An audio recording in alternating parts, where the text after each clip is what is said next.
Okay lang kapag kapanitami kanina.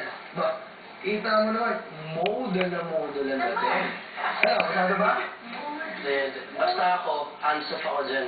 Pag nakuha sila, ayos. Pero kung tama ka dyan, basta nakakalabi ko eh. Organizer si pare, hindi naman siya yung judge, kaya hindi siya magpapanalo sa amin, di ba? Oo nga. Saka Tikor, bakit siya rin yung pinupuri mo? Magaling din naman kami ng Boca baby ko ah, di ba Boca? Ikaw pa, At ako wala ka pang confidence sa kagdan kayo namin.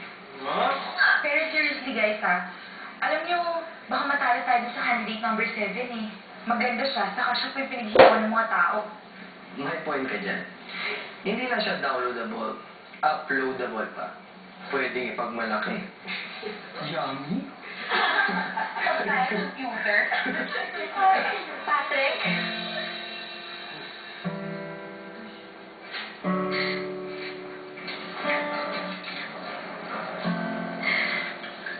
Kamusta ka na? Long time no see.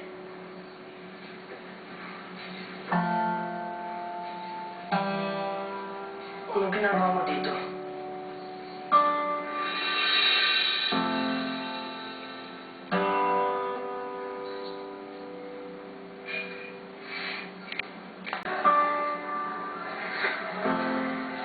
Patrick, pwede ba tayong mag-usap?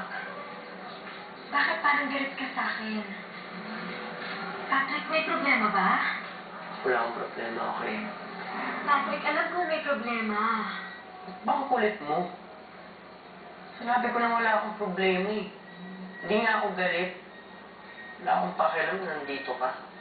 Magkaibigan tayo nun, di ba? Eh bakit kung tratuhin mo ako parang wala tayong pinagsamahan? Eh wala naman talaga, di ba? Wala naman tayong relasyon eh. Pinaniwala mo lang akong meron. Pinasakay mo lang ako. Kung galit ka dahil hindi ako nagparamdam, sorry na. Pero ang dami ko na talagang dinadala noon. Marami rin akong problema nun. At ikaw ang dahilan.